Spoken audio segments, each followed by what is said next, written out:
서점이 미어터지는 불금을 꿈꾸는 책 팟캐스트 금요일 책에 빠지다 지금 시작합니다.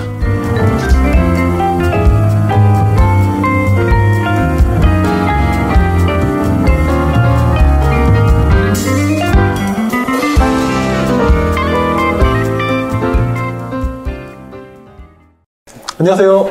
안녕하십니까. 안녕하세요. 소개 부탁드립니다. 아마추어를 지향하는 독서가 용도사입니다. 제너럴리스트를 꿈꾸는 책 만드는 윤희입니다. 산과 책을 좋아하는 산책입니다. 크리에이터 불곰 PD입니다. 반갑습니다. 반갑습니다. 제가 이 맥북을 2013년부터 썼는데 오늘 처음 알았어요. 에어드랍이란 걸.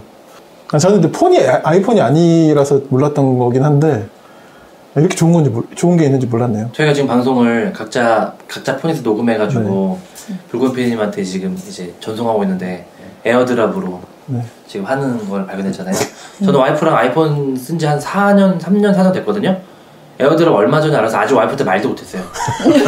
지금까지 사진이나 영상 이런 거 공유할 때 카톡으로 이렇게 막 다 일일이 하나씩 하고 막 이래 진짜 불편했거든요. 근데 에어드랍 서비스 자체가 시작된 지 얼마 안 되지 않나요? 그래요? 네. 그러면 되게 위안이 될 것 같은데. 그래요? 몇 년 되고 그런 건 아닌 것 그래요? 같은데. 몇 년 된 것 같은데. 아 그래요? 잘 모르겠습니다. 저는 몇 년 쓰셨어요? 약간 된 것 같아요. 전송 속도가 너무 빨라요. 영상이나 사진 이런 게. 저는 기기끼리 이걸 아이패드를 쓰면서 이제 그걸 시도하게 된 건데 둘이 같이 쓴 지는 사실 얼마 안 됐지만 2년 정도 됐는데 계속 썼긴 했거든요. 네, 제가 이거 왜 나에게 아무도 안 가져줬나 네, 그런 생각도 들면서 그리고 저희 댓글 하나 좀 더 소개하면 좋겠는데요. 용도사님 한번 소개해 주시죠. 네, 지난 1월 3일에 앨리스 황이라는 분께서 팟빵 앱에 올려주셨는데 읽겠습니다. 며칠 전부터 듣기 시작했는데 소개해 주시는 책 목록을 보고 감탄했습니다. 백의 그림자, 채공녀 강주룡, 딸에 대하여 등등 좋은 소설을 많이 소개하셨네요. 감사합니다. 열심히 듣겠습니다. 이런 방송이 있는 줄 이제서야 알았어요. 멋지세요. 웃음. 정말 감사합니다. 너무 감사해요. 불과 한 1년 전도 아니죠? 몇 달 전만 해도 저희 댓글 구걸 방송이었는데 그러게요. 네, 이렇게 또 훈훈하고 이런 얘기는 또 안 하고 싶었는데 또 제가 또 고른 또 그러게요. 다 세 권 소설을 좋아하시는 분 같아요. 네. 그렇죠? 네. 감사드리고요. 그 외에 용도사님도 전에 한번 얘기하셨죠. 우리가 약간 너무 책의 선택이 너무 다양하고 넓어서 폭이 좀 개성이 안 드러날 수도 있다 이런 이야기를 또 하시는 분들도 있다 그랬잖아요. 네네. 네. 근데 또 우리만의 색깔이 또 이거 아니겠습니까? 그러게요. 태연이 아리스토텔레스 너무 지금 지금 영혼이 나가신 것 같아요. 멘붕입니다.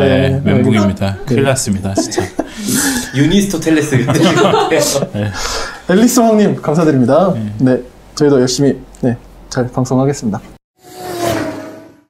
네, 오늘은 저희 제너럴리스트를 꿈꾸시는 윤희님께서 책을 고르셨는데요. 소개했나요? 했어요. 네. 했어요. 이 시간 되면 그럴 수 있어요. 네. 비모 사모. 어떤 책 골라주셨나요? 예, 제가 제너럴리스트라고 소개를 했는데 너무 스페셜한 책을 소개한 것 같아서 약간의 후회가 밀려들고요. 그래서 어떤 책입니까? 예, 그래서 제가 오늘 들고 나온 책은 아리스토텔레스의 영혼에 관하여라는 책을 들고 왔습니다. 저도 사실 딱 이거 올리셨을 때 아리스토텔레스? 작가가? 실화냐? 속으로 그렇게 생각했거든요. 아리스토텔레스가 직접 쓴 책을 난 처음 접했어요. 그렇죠. 저는 이제 우리가 철학 개론 이런 거 할 때 플라톤, 아리스토텔레스, 소크라테스 그런 사람이잖아요. 야, 역시. 그래서 제가 이 책을 왜 골랐을까? 다양한 이유들이 있고 여러 가지 이유들이 있지만 어쨌든 그 영혼에 대한 관심, 되게 뭔가 이제 정말 따뜻한 말인 것 같은데 영혼에 대한 관심 때문에 사실 처음 이 책을 시작한 것 같고 또 제가 들고 나온 판은 여기 정암학당에서 만든 책이에요. 그래서 좀 이걸 소개해드리고 싶어서 이 책을 들고 나오기도 했고, 이제 아카네 출판사에서 정암 고전 총서라고 이제 첫 번째 책이 나왔는데, 그 첫 번째 책이 이제 영혼에 관하여 라는 책입니다. 그러니까 이게 첫 번째 책이라는 거죠? 정암학당은 그래서 그 그리스 로마 원전을 연구하는 모임이고, 그래서 이게 제가 존경하는 선생님, 교수님이 이곳에서 또 참여하시고, 여기 고마운 분의, 사실 제 지도 교수님이 여기 나와요. 혹시 이 방송을 그 지도 교수님께 바치기 위해서 헌정방송인가요? 헌정방송이기도 하고, 사실 제가 인정했어. 보통 인정해. 아니, 헌정방송이기도 하고, 사실 그 어떤 일을 하냐면, 저희도 그 대학원 모임에서 이제 라틴어로 된 어떤 그 로마법 원전을 같이 읽고, 이제 같이 윤독을 하고, 그리고 그게 잘 해석을 되었는지 서로 막 내용을 토론을 하고, 그러면서 그리고 또 영어로 번역된 것과 또 독일어 번역된 거를 대조해 가면서 같이, 이 말이 맞는 말일까, 이게 잘 번역된 것일까를 토론하면서 막 한 문장 한 문장 하다 보면 막 몇 시간이 지났는데도 막 A4 두세 장도 못하고 막. 그러겠네요. 네. 2장은커녕 뭐 한 장도 제대로 못할 때도 있고, 반쪽이거든요. 그러니까 대역을 보기 때문에 한 장도 제대로 못 나가는 일도 있고, 어쨌든 그런 경우가 허다했는데, 사실 이 책이 나오기엔 시스템이 약간 그런 시스템이라고 보시면 될 것 같아요. 그러니까 제가 왜 좀 이 판본을 들고 나왔냐면, 정암학당에서 하고 있는 어떤 그 강좌와 윤독회가 약간 그런 방식이어서, 여기도 보면 이제 5년간에 걸쳐 이거를 했다고 하거든요. 이 책을? 근데 사실 이 책이 뭐 페이지는 많아 보이지만, 사실 이 책이 짧기 때문에 도전해 볼만 하다라고 생각해서 사실 들고 나온 책이에요. 왜냐면은 이제 이 책을 딱 펴보면 알겠지만, 이제 아리스토텔레스의 영혼에 관하여 1, 2, 3권으로 구성되어 있는데, 본문은 171페이지에서 끝납니다. 이 책이 총 420페이지인가 430페이지 정도 되는데, 본문, 실질적인 내용은 이제 171페이지에서 끝나고, 나머지는 주석이 한 100페이지 넘습니다. 주석이 170 몇 페이지 시작해서 284페이지까지 주석이고요. 또 어렵기 때문에 또 친절하게 이 번역하신 오지은 선생님께서 또 작품 안내를 해주십니다. 그래서 작품 안내가 또 몇 페이지냐면요. 그러니까 어쨌든 역자 해설 같은 거죠? 작품 안내 50페이지 되고요. 또 옴기니의 말도 있고, 그 위에 참고문헌도 있고, 그 다음에 이제 찾아보기라고 해서 그리스어 우리말 어떻게 번역했는지 그 찾아보기가 또 70페이지가 됩니다. 공들여 만든 책이네요. 그래서 그 해당 그리스어를 한국어로 어떻게 번역했는지, 그리스어 한국어 사전이 필요하시다면 이 책을 가지고 계셔도, 왜냐하면 그 그리스어 원전이 어떻게 한국어로 번역됐는지 사전 형식으로 그걸 만들어 놓은 거거든요. 그래서 이 책의 학술적 가치가 그만큼 있는 것이고, 좀 특히 아리스토텔레스 하면 너무 방대하고 너무 어렵고, 사실 2차 문헌으로만 저희들이 많은 철학책들을 이제 접하잖아요. 그러니까요. 사실 철학 개론만 읽다가 철학 이야기 철학사 뭐 이런 것만 듣다가 사실 그냥 포기하고 그냥 내가 철학을 다 아는 척. 사실 교양 철학과 교양 과학 같은 경우에는 솔직히 아는 척 하려고 읽는 경우들이 많은데, 그런 아는 척을 좀 벗어나서 좀 저희가 진짜 원전을 읽으면서 정말 그 서양 사상의 원류, 그 영혼에 대해서 과연 어떻게 먼저 생각했는지 좀 생각해 볼 필요가 있다는 생각이 들었어요. 그 일본이 사실 막 영어 못하고 막 이런 것에 대해서 좀 우리가 약간 비웃는 그런 것도 있는데, 일본이 굉장한 점은 이 번역에 정말 공을 들인 나라잖아요. 근데 우리는 그러니까 이렇게 되는 게 거의 지금 제대로 된 게 처음이라는 거죠.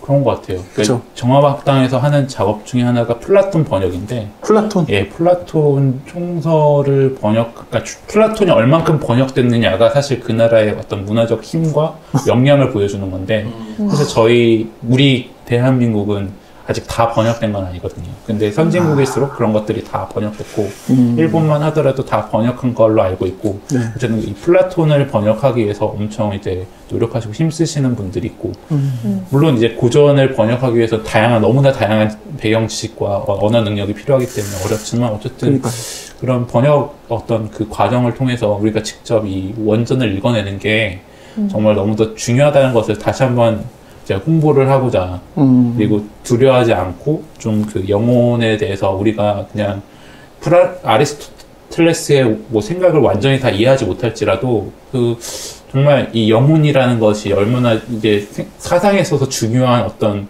토대가 되는지를 한번 생각해보고 왔으면 좋겠다라는 좀 얘기를 하고 싶었어요. 그러니까 제가 이 책에 대해서 더 관심을 가지게 된 게 그러니까 독서라는 게 일련의 흐름이 있는 것 같거든요. 그러니까 제가 심리 철학과 관련된 책을 어제 편집하게 되면서 이제 과연 이제 몸의 역할 그리고 영혼의 역할 그리고 뇌의 역할에 대해 생각을 하다가 과연 그 특히 뇌과학과 심리 철학, 뭐 정신 분석 뭐 이런 거는 굉장히 많이 연결되어 있고 정말 몸이 죽으면 과연 영혼이라는 게 있을까? 이거는 뭐 철학과 신학과 그 심리학과 뭐 다양한 분야에서 얘기가 되는 분야에서는 그것의 사상적 본류가 사실 영혼에 관하여가 아닐까라는 생각을 하게 되면서 실제로 이 책이 아리스토텔레스의 저작 중에 되게 비중이 있는 책인가요? 비중이 있는지는 모르겠어요, 사실은. 제가 아리스토텔레스 뭐 정치학, 윤리학, 뭐 워낙 시학 뭐 네, 너무 이제 뭐 그치. 그 철학이 방대하고 사실은 사실 우리나라에서 아리스토텔레스를 다 읽어본 사람이 몇 명이나 되겠어요, 사실. 여기 책 속에 보면 영혼에 관하여는 아리스토텔레스 이론 철학의 최고봉인 형이상학과 아리스토텔레스의 저술의 3분의 1에 해당하는 동물, 생물 관련 저술들의 다리를 놓는 작업으로 평가받는다. 이렇게 얘기되어 있네요. 예. 중요한 책이네요. 그러니까 뭐 간단한 질문들 해보면 될 것 같아요. 우리가 뭐 사람은 영혼이 있다고 생각한다면 아까 전에 말씀하신 동물은 영혼이 있는가? 생물은 영혼이 있는가? 식물은 영혼이 있는가? 그러니까 결국에는 살아있는 것에만 영혼을 취급하는 것 같은데 그 영혼의 어떤 몸과의 분리 가능성 그러니까 사람의 육체는 죽더라도 영혼은 살아있는가 아니면 사람이 죽으면 영혼도 같이 죽는 것인가 뭐 이런 문제들 그리고 영혼은 어떤 능력을 가지는가 어떤 활동성이 있으며 영혼은 과연 이제 어떤 이제 감각을 가지고 있는가 이런 부분에 대해서 굉장히 논리적으로 치밀하게 어떤 이론 구조를 설명해 놓고 있는 책이라 사실 그 이론적인 흐름을 논리적인 흐름을 따라가는데 쉽지 않은 것 같아요. 근데 이 책 그 뒷면에 보면은 이제 앞부분에도 나오는 얘기지만 이제 이 책을 설명할 때 고대 철학자들의 연구를 총괄하고 그리고 비판적으로 사유하여 영혼을 삶의 원동력으로 논한 최초의 책이다라고 홍보를 하고 있는데 그러니까 과거에는 이제 신화로서 어떤 보이지 않는 것들을 이해하고 해석하고 특히 그 당시에는 뭐 지금은 이제 약간 뭐 소리라든지 아니면 뭐 냄새라든지 아니면 그런 바람이라든지 이런 것들이 사실 뭐 물리적으로 해석되고 이제 파악이 되고 파동과 뭐 입자와 뭐 이런 것들로 사실 물리학의 설명을 할 거잖아요. 저는 사실 물리학을 잘 모르거든요. 어쨌든 그렇게 설명이 되어지는데 과학을 통해서 사실 보이지 않는 것에 대한 설명을 어떻게 할 것인가가 고대인들에게는 큰 철학적 주제가 아니었을까라는 생각이 들거든요. 그래서 특히 이 영혼에 관하여라는 책은 특히 그 서양 사상의 어떤 원류로서 그 몸과 이제 영혼, 그러니까 아리스토텔레스 뭐 형상 진료, 뭐 현실태, 뭐 이런 어려운 개념들이 어디선가 막 들어본 이야기이긴 해. 근데 뭔지 모르겠어. 진료가 뭐지? 네, 진료가 뭐지? 형상이 뭐지? 막 이런 것들 정말 알지는 못하겠는데 그런 얘기들을 한번 추적해가면서 같이 따라가면 좋지 않을까라는 생각을 해보게 됩니다. 서문적 독서가로서 철학 개론, 철학 사상사 이런 거 서문만 읽으면 아리스토텔레스 얘기 좀 나오거든요. 거기서 이제 이게 나오는 게 보통 소크라테스, 플라톤, 아리스토텔레스가 그게 이제 뭐 예를 들면은 2000년 철학사의 위대한 사람들 하면은 그러니까 예를 들면 뭐 공자와 맹자가 수상과 제자인데 실제로 그 둘의 시대는 되게 떨어져 있는데 진짜 엄청난 거는 소크라테스, 플라톤, 아리스토텔레스는 동시대 그러니까 실제로 봤던 스승과 제자 사이고 스승과 제자 사이인데 그 셋이 2000년 사실 철학계에 특히 3대장. 특히 플라톤과 아리스토텔레스는 2대장으로 2000년 철학은 플라톤과 아리스토텔레스로 거의 이제 구분이 된다고 하더라고요. 그리고 이제 플라톤은 이제 소위 우리가 이데아라고 하는 그 되게 형이상학적인 이상주의. 너무 이데아. 우리 막 신김용규님 할 때 플라톤은 그런 얘기 이제 많이 하셨는데 그런 어떤 인간의 이 형이상학적인 기반 막 이런 거 얘기했는데 아리스토텔레스는 그런 플라톤의 그런 것을 이제 보완 발전 혹은 약간 이제 반기를 들면서 되게 물질적이고 약간 이 생물적이고 자연적인 것에 기반을 놔서 뭐 아리스토텔레스가 기본으로 구분한 뭐 논리학, 생물학 이런 것들의 범주를 지금도 2000년 이후에 우리도 학문의 범주로 가지고 온다고 할 정도로 아리스토텔레스야말로 철학의 최고봉이라는 얘기를 진짜 많이들 얘기하긴 하더라고요. 그래서 저는 이제 모르지만 아리스토텔레스가 영혼에 관해 얘기한다고 했을 때는 플라톤의 어떤 그 형이상학적이고 이상주의적인 어떤 그리고 육신과 영혼을 분리시키는 방식이 아닌 약간 왜 웃으세요? 너무 탁월하셔서 진짜? 다행이다. 맞는 것 같아요. 저도 잘은 모르겠어요. 그게 아니 약간은 모르겠어요. 하지 마요. 그 약간은 좀 이렇게 물질과 이론론적인 그런 얘기를 하는 게 아닌가 싶고 그리고 이제 전에 영혼의 심리철학 책을 편집을 하셨잖아요. 저는 개인적으로 궁금한 거는 그러니까 이제 지금도 그렇게 한쪽 면에서는 그렇긴 하지만 플라톤의 영혼에 대한 매력이 있거든요. 그러니까 뭔가 이데아 그리고 내 이 세계와 다른 어떤 천상 너머에 대한 동경이 인간은 늘 있잖아요. 근데 최근에는 한편으로는 되게 이 유물론적이고 물질적이고 생물적인 방식으로 영혼을 규정하고 그렇게 영혼을 정의하는 게 더 과학적이고 더 맞는 게 아닌가. 그래서 저는 솔직히 최근에는 영혼, 그러니까 우리가 생각했던 그 이원론적인 영혼의 존재에 대해서는 저는 최근에는 좀 많이 잘 모르겠는데 그냥 저는 지금까지 늘 제가 배운 교회 뭐 이런 신앙이나 이런 그렇게 있었다고 믿어왔는데 영혼의 존재를 부정한다기보다는 제가 믿었던 영혼의 정의가 다를 수 있겠구나라는 생각을 하거든요. 플라톤 하면 동굴. 맞아. 그림자 막 이런 거. 철인정치. 이런 거 들어봐가지고. 키워드로만 우리가 인식하고 있는 어떤 철학자에 대한 이미지를 좀 원전을 읽으면서 좀 해소할 필요가 있지 않을까. 그리고 다시 한번 말씀드리지만 내용이 사실 생각보다 길지 않습니다. 사실 판형도 사실 굉장히 작은 편이잖아요. 네. 900판이 아니라 예뻐 그리고. 예, 약간 예쁘고 그리고 좀 이러한 부분을 좀 잘 이해할 필요가 있고 어쨌든 그 영혼에 대해서 그래서 어렵다. 영혼에 대한 탐구가 어렵다로 어쨌든 아리스토텔레스도 시작을 해요. 그간의 어떤 그 학문적 탐구가 너무 어렵고 그러면 이제 아리스토텔레스가 말한 영혼에 대한 이야기 해주십니까? 그건 제가 못하겠지만 이제 딱 끌어내려고 그랬는데 네, 지금 최선을 다해서 얘기를 해보면 네. 이제 영혼에 관해서 이전 사람들의 견해를 소개하고 이제 특히 운동과 감각 그러니까 영혼은 어떻게 움직이는지 그리고 영혼에도 감각이 있는지에 대한 어떤 과거 사람들의 어떤 견해들을 소개하면서 영혼을 이제 정의할 때 가장 큰 세 가지 범주로 얘기를 하는 것 같아요. 아리스토텔레스는 운동과 감각 그리고 비물체적이다. 자, 정리를 해보죠. 예, 운동, 감각, 예, 비물체적, 물체적이라고요. 비물체적이다. 예, 그러니까 네. 이렇게 뭐 컵을 잡거나 이렇게 핸드폰을 잡으면 이게 우리가 만져지고 우리가 이것들을 이제 느껴지잖아요. 네. 이게 물체적이라고 느끼잖아요. 근데 영혼이라는 것은 물성을 가지고 있지 않다라고 이제 느껴지는 거죠. 생각하는 거죠. 그런 인식 속에서 하나하나 이제 자체적으로 움직이는 영혼은 스스로 움직이는 게 아니라 이제 뭔가의 이제 어떤 형상과 어떤 물질에 구속되는 어떤 그런 것들을 얘기를 하는 것 같고 뭐 얘기해도 되는 걸까요? 해요 그냥. 네. 네. 잘 설명할 수 있을지에 대해서 항상 이렇게 제가 철학 전공자가 아니어서 저도 또 어차피 상관없어. 괜찮아요. 그리고 뭐 어때? 예, 운동성을 가지는지에 대해서도 또 한번 검토해보고 그리고 이제 감각에 대해서도 이제 시각 그 5 감각을 다 얘기를 해요.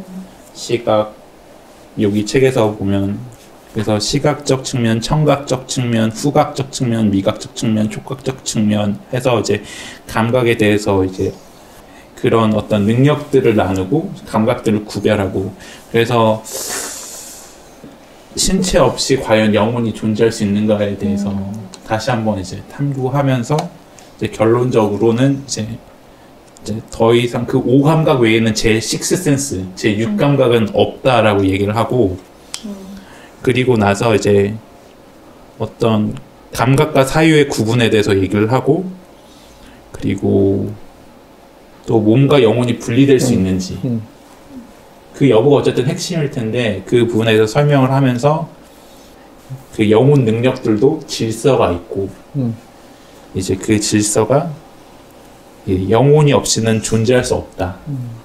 생물에게는. 그러니까 이런 방향으로 이제 논의가 흘러가면서 이제 그 영혼 능력들의 어떤 질서에 몸이 부합하는 거다라는 식으로 이제 얘기를 마무리하는 것 같거든요.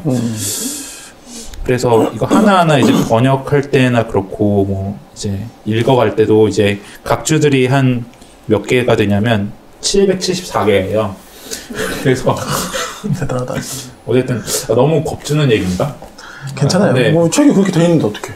그래서 어쨌든 171페이지 양의 내용에 774개의 미주가 달려있고 그래서 그 영혼에 관해서 특히 저도 아까 전에 말씀하신 것처럼 저도 계속적으로 그런 식의 책들을 읽게 되더라고요. 저도 궁금해서 보이지 않는 것들 그리고 뇌과학의 어떤 역할 그리고 정말 우리가 그것들을 정말 있다고 생각할 수 있는 근거가 뭔지 보이지 않는 것이 있다고 생각할 수 있는 근거가 무엇인지에 대해서 다시 한번 생각해 보게 되고 금요일 밤에는 모두 책에 빠져봐 풍부한 지식은 오늘 우리의 사냥감 더 나은 세상이 다가오기를 바라는 그대가 이 시대의 진정한 철학자 그냥 그런 생각이 들어요. 저도 이제 철 알못이지만 그냥 썰을 풀자면 예, 좋아요.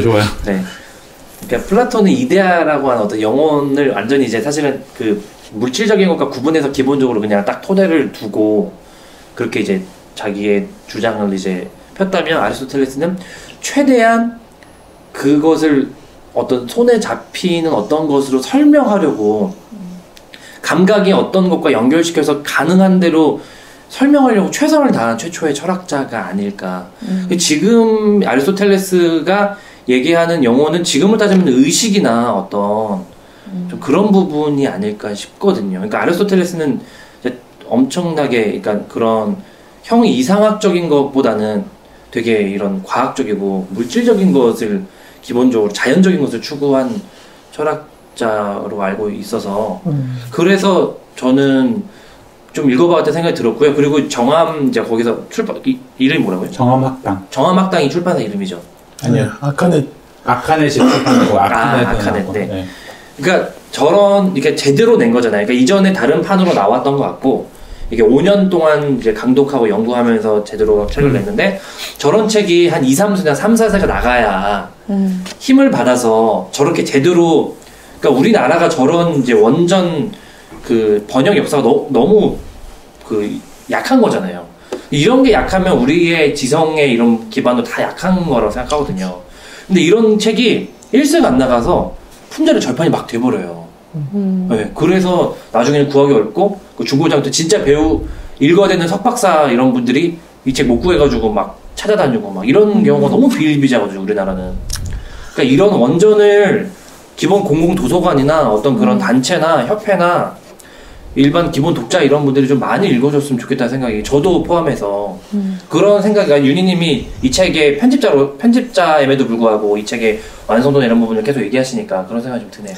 그러니까 뭐 이 책의 이야기는 아니지만 좀 그 연결해서 되는 맥락으로 보자면 그 도서관이 탄탄한 나라면 도서관이 일세를 다 책임져 주는 거죠. 사실 그게 가장 이상적이고 그래야 학문하는 사람들의 지속성이 담보가 되고. 근데 이제 아직 우리나라는 좀 그게 좀 어렵고. 뭐 옛날에는 뭐 이런 책은 대중서는 이런 학문적인 서적은 아니지만 사실 예전에 대중적인 책, 그런 책들은 1세 찍으면 막 몇천 부 그냥 기본으로 당연한 거였잖아요. 지금은 뭐 막 1000부 밑으로 심지어는 막 그런 이야기도 들려오니까 왜 이런 이야기를 제가 하게 됐는지 모르겠으나 영원장 하나가 지금 몇 부나 나갔을까요? 궁금해요, 저도. 한 500부 나갔을까요? 네. 죄송한 얘기지만 더 나가기를 바라는데 그런 약간 언제 나왔죠? 2011월에 나왔네. 그거 나온 지도 얼마 안 됐고 세일즈 포인트가 막 낮지는 않을 것 같은데 그런데 한번 볼게요. 네. 3630 나 잘 나가는 편. 일생에 나가겠네요. 일생에 나갔어. 근데 이게 또 변수가 있는 게 이 네. 책을 사는 독자는 알라딘에만 엄청나게 쏠렸을 가능성이 있고 저는 교보에 샀어요. 아 그러셨어요? 틀렸습니다. 순서에 확충. 네, 일세 나갔으면 좋겠네요. 네, 일세 나갔었으면 좋겠네요. 근데 옛날에 저는 그런 고민 옛날에 했거든요. 다 그런 고민을 한 번씩 했을 텐데, 그냥 영혼이라는 게 뭐 어떻게 증명될 수 있는 게 아니라서, 그냥 결국 인간의 뇌 활동에 불과한 거 아닌가? 막 그런 생각 우리 옛날에 다 한 번씩 하지 않았나요? 요새는 그런 경향이 과학적으로 되게 강한 것 같아요. 뇌과학이 너무 발달하면서 영혼이 어딨어 이런. 그 보내주신 서브 자료에 보면 심장 위치설, 뇌 위치설 이게 나오더라고요. 그러니까 영혼이 뇌에 작용인 건지 아니면 우리가 흔히 마음에 있다라고 하는데 마음에 있는 건지 뭐 그런 얘기도 흥미로웠고, 저는 결정적으로 영혼이 궁금한 이유는 몸과의 관계 때문인 것 같아요. 몸이 피폐해졌을 때, 그러니까 너무 연관이 있잖아요. 몸이 피폐해졌을 때 영혼도 같이 이제 소멸되어 가고, 또 영혼이 지쳤을 때 몸도 자연히 병들게 되고, 그러니까 이게 뭐 그게 정서일 수도 있고 정신일 수도 있는데, 그 몸과의 관계에서의 영혼이 의미가 있기 때문에 영혼을 탐색했던 게 아닌가, 과거에도 그런 생각들도 좀 하게 되네요. 예, 그러니까 저도 그런 게 궁금한 것 같아요. 그러니까 감각이라는 것을 획득하는 주체가 몸인가 영혼인가, 그 두 개는 또 분리할 수 없기도 하면서 또 어떻게 보면 분리적으로 생각할 수 있는, 그게 어떻게 보면 또 그러니까 이원론적인 이론론적인 문제기도 하고, 진료 형상의 측면에서 보면 그 안에 담고 있는 재료는 영혼이고, 뭔가 이제 형태 같은 건 그러니까 안에 영혼이 담겨 있는 어떤 몸, 실체인 몸, 약간 이렇게 불릴 수도 있고, 과연 인간이라는 존재에 대해서 고대인들이 어떻게 생각했고 아리스토텔레스 선생님이 어떻게 생각을 했는지를, 어쨌든 이것들이 기반이 돼서 신학이든 철학이든 뭐 다양한 학문 분야에서 이제 몸을 이해하고 인간의 어떤 영혼을 이해하는 어떤, 그리고 인간의 감각과 인간의 지각과 인간의 인식의 어떤 기반이 되는 하나의 논리가 되고, 그리고 그 아리스토텔레스 같은 경우에는 어쨌든 그 영혼의 중요성에 대해서 굉장히 강조하면서 그 존재하는 모든 것들이 다 영혼이며, 그리고 그 영혼이 좀 몸에 구속되는 것이 아닌가라는 느낌을 읽으면서 많이 받았거든요. 그래서 저는 제가 다니던 이제 교회 일반적으로 영혼 구원 이런 얘기 뭐 너무 많이 하잖아요. 전화번호 그래서 네 맞아요. 0691 맞아. 근데 저는 옛날 그 애니메이션 캐스퍼인가 그것처럼 저는 마지막에 종말 구원회 때에 내 영혼 막 귀신 같은 그런 하얀 어떤 것만 이제 떠가지고 갈 줄 알았는데, 이제 그리스도교에서 얘기하는 구원은 몸의 부활이고 몸의 구원이잖아요. 그러니까 다시 몸이 살아나는 약간 그런 거 저도 나중에서야 알게 됐거든요. 몸이 영혼보다 몸을 더 뭐라고 해야 되나?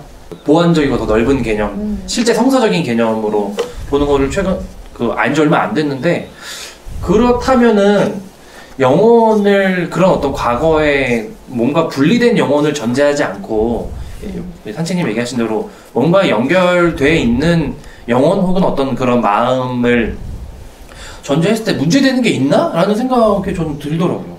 그러니까 그 전에 몸과 영혼 막 3분설, 2분설 막 이런 얘기 하잖아요.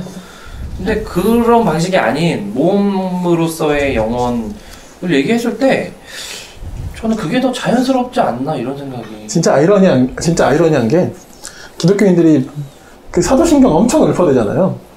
저도 기독교인인데 너무 제 상대적으로 이야기하나?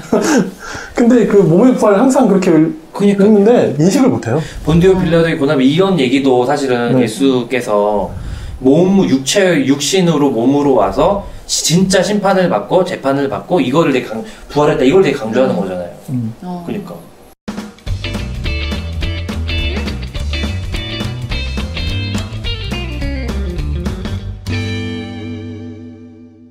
그래서 좀 그 아리스토텔레스가 이야기하고 이 책에서 이야기하는 영혼의 능력에 대해서 한번 생각해 볼 필요가 있는 것 같아요. 영혼의 능력? 예. 네. 영혼의 능력은 이제 영양 능력, 감각 능력, 이동 능력, 사고 또는 사유 능력으로 이제 설명을 하기도 하는데 이 각각의 영혼의 능력들의 어떤 능력치가 어떻게 되는지 또 사실 이 책은 사실 영혼이 무엇인지에 대해서 규명하는 책이다 보니까 딱 영혼이란 이것이다라고 한마디로 설명하기 사실 제 어떤 지능과 지력과 이제 제 설명 능력에는 한계가 있는데 이제 어쨌든 그런 어떤 이 능력을 가지고 있는 그 영혼들이 이 몸과 어떤 그 자연 속에서 질서를 가지고 이제 어떤 몸의 어떤 구성이 되기도 하고 그리고 그런 동물성, 그러니까 우리의 어떤 동물성을 설명해주는 그리고 동물이나 생물들의 동물성, 움직일 수 있는 능력이나 어떤 사유 능력이나 어떤 아까 전에 말씀 감각 능력이나 이런 것들을 다 영혼을 통해서 우리가 인간이나 동물이 그런 능력이 있다라고 설명하거든요. 그래서 그 영혼이 결국에는 그 인간의 어떤 핵심으로서 기능한다라는 측면을 아리스토텔레스는 강조하고 있지 않나. 이 책을 읽으면서 초도 저 한 번 읽었거든요. 한 번 읽었을 때의 느낌이고 이거를 뭐 다른 방송에서 2독, 3독, 4독 했을 때 말할 수 있는 날이 올지는 저도 잘은 모르겠어요. 그러니까 아리스토텔레스가 말하는 영혼을 한마디로 정의할 수 없다는 게 어떤 의미에서는 아리스토텔레스의 특징이 아닌가 싶다는 철 알못의 얘기를 하고 싶은 게요. 그러니까 플라톤은 되게 그러니까 이제 상대적으로 비교를 할 수 있는 게 플라톤밖에 없는데 그러니까 아리스토텔레스 어쨌든 그러니까 영혼이 눈에 안 보이고 없는 건데 그거를 한마디로 얘기할 수 없기 때문에 계속 다른 것으로 이렇게 뭔가 손에 잡히는 무언가로 만들려고 노력한 게 아리스토텔레스가 아닌가 그런 생각이 저는 많이 들더라고요.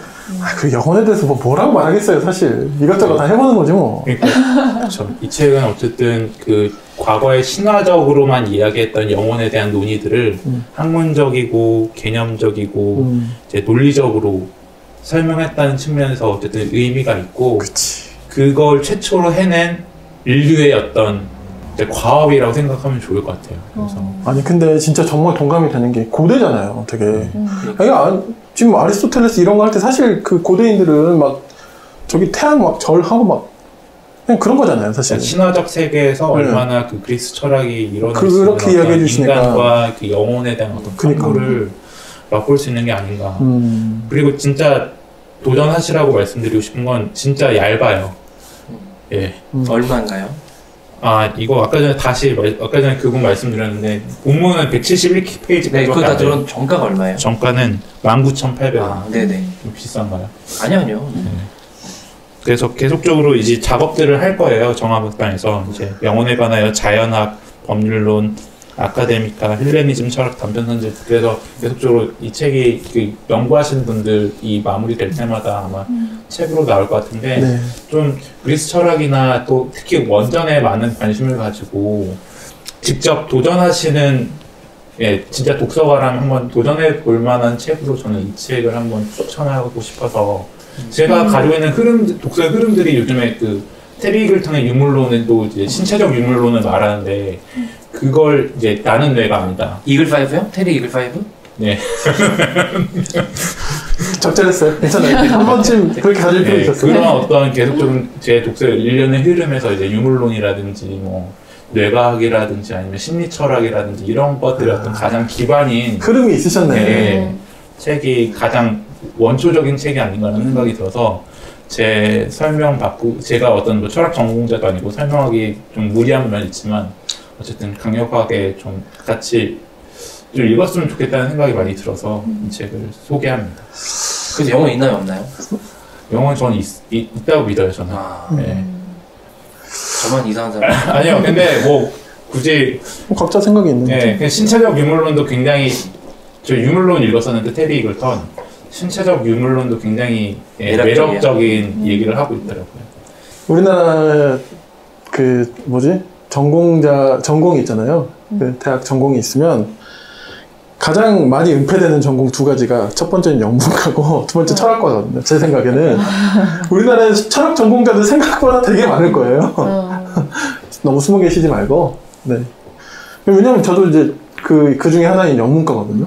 그렇죠. 영어 물어보면 막 그래서 막 저는 문학과입니다. 이렇게 막 하고 했는데 우리 철학을 전공하신 대한민국의 수많은 분들이 한 번씩 구매해 주시면 좋겠다는 약간 농담을 추가했지만 진담으로 네. 한번 해보고 싶네요. 그 영화가 대단한 작품이었네요. 뭐야? 사랑과 영혼 보셨습니까? 옛날에? 네, 전 사랑과 영혼 저는 봤어요. 어마어마한 거예요. 사실 네. 생각해보면 영혼이 촉각이 있는 거잖아요. 네. 동전 이렇게 성공하잖아요. 그쵸. 영혼이 막 밀리고 막. 네. 그렇네요. 데미모어 이러고 네. 도자기 입고. 최근에 그 김희선 나온 그 영화 혹시 뭐죠? 제목이 뭐였더라? 영화? 아니 드라마.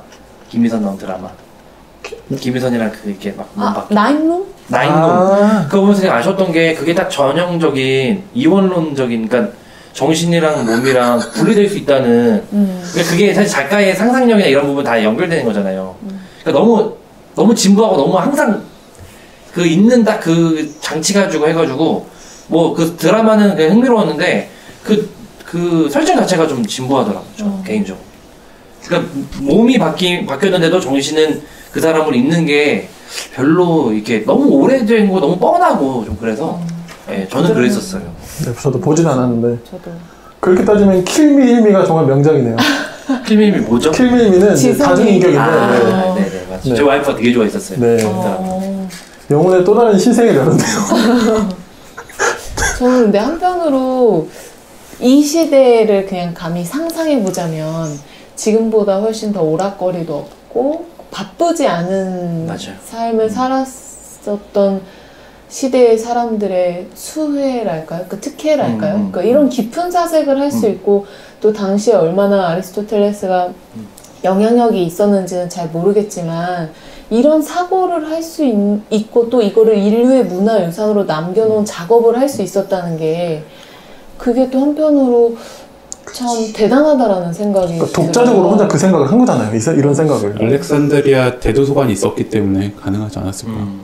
그리고 더 놀라운 점은 플라톤이 자기의 제자가 자기를 사실상 반박 그 완전 사실 반대의, 물론 보완으로 볼 수도 있겠지만 그런 이제 주장인데도 불구하고 받아주고 그 계속 평생을 이렇게 지냈다는 것도 저는 되게 놀랍더라고요. 최근에는 무슨 뭐 자기 지도교수에 이런 거 반박거리면 막 내치고 강의 안 주고 막 자르고 막 이걸 또 시사와 연결하는 또 대단하지. 아니 그런 생각이 들었어요. 그러니까 되게 정반대의 논리를 제자가 할 수 있다는 거는 그렇지. 플라톤의 그것도 되게 넓은 스승 같다는 생각도. 근데 그렇게 들으니까 그렇네요. 네, 그렇죠. 옛날 지금 같았으면 플라톤이 아리스토텔레스 쪼인때 깠지 뭐. 둘이서 막 신문사에 나가지고 막 서로 까고 막 페북에서 막 비판하고 뭐 막 밤샘처럼 나와가지고 서로 차단하고? 네. 서로 차단하고. 네, 차단하고 막 그랬겠죠. 제가 책 맛보기로 한 부분을 읽고 네. 이제 마무리를 한번 해보는 게 좋겠다라는 생각이 한번 들었는데 되게 좋은 것 같아서 이제 막말이 떨어졌어요. 예, 왜냐하면은 어쨌든 결론이 안 나는 말이에요. 왜냐하면 점점 논의의 흐름 중에 그냥 일부만을 띄어서 이제 얘기를 하는 거기 때문에 그 점 양해해 주시고 한번 들어주시면 감사드리겠습니다. 알겠습니다. 예, 영혼은 살고 있는 몸의 원인이자 원리이다. 그런데 원인과 원리는 여러 가지 방식으로 말해지고 이와 마찬가지로 영혼도 구분되는 세 가지 방식으로 원인이다. 즉 영혼은 운동이 비롯되는 것으로서 무엇을 위한다고 할 때의 무엇으로서 그리고 영혼이 깃든 몸의 실체로서 원인이다. 영혼이 실체로서 원인임은 명백하다. 왜냐하면 실체는 모든 것들에게 존재의 원인인데 사는 것들에게 존재한다는 것은 산다는 것이고 산다는 것의 원리자 원리는 영혼이기 때문이다. 더구나 현실태가 가능태로 있는 것의 형식이다. 그래서 좋은데요? 예. 그러니까 영혼이 몸의 원인이자 원리로서 그 세 가지 방식으로 영혼이 구분되는데 그 영혼은 운동성을 가지고 운동되는 것이고 또 무엇을 위한다고 할 때의 어떤 그 무엇에 해당하는 것이고 또 영혼이 깃든 몸의 실체로서 영혼이다. 그러니까 영혼이 어떻게 보면 실체라고 보는 어떤 그 아리스토텔레스의 어떤 사상을 엿볼 수 있지 않나. 그리고 영혼이 뭔가 분리되는 것이 아니라 뭔가 유기적으로서 어떤 원인과 결과로 뭔가 연결되어 있는 어떤 존재를 보는 것이 아닌가라는 생각을 이 부분을 읽으면서 할 수 있었던 것 같아요. 성서는 하나님의 말씀이다. 왜냐하면 성서는 하나님의 말씀이다. 이런 생각이 들진 않았지만 편집해주세요. 아니 뭔가 근데 약간 조금 뭔가 뭐라 해야 되나? 설명이 되는 것 같으면 다시 좀 원점 돌아오는 느낌은 들긴 하네요. 솔직히. 네. 그러니까 이게 영어는 원리다. 원리이기 때문이다. 약간 이건 제가 몰라서 진짜 이거 철학하시는 분들 이거 같이 읽어보고 싶어요. 진짜. 그러네요. 네. 뭘 혼나요? 근데 우리 같은 사람들도 이런 책을 한다는 게 좋은 일이 아닙니까? 네, 그렇죠. 네. 어쨌든 소개하고 싶어서 이 책을 들고 나왔으니까 좀 청취자분들이 양해해 주셨으면. 그래도 저희가 이런 책 고를 줄 몰랐죠? 네. 청취자들한테. 스펙트럼이 넓어요. 네. 오늘 저희 금요일 책에 빠지다는 야, 이거 되게 느낌이 희한하네. 오늘 저희 금요일 책에 빠지다는 아리스토텔레스의 이게 이 저자로 읽으니까 되게 희한하네요. 네. 아리스토텔레스의 영혼에 관하여 같이 이야기 나눠봤습니다. 고생 많으셨습니다. 수고하셨습니다. 수고하셨습니다. 수고하셨습니다.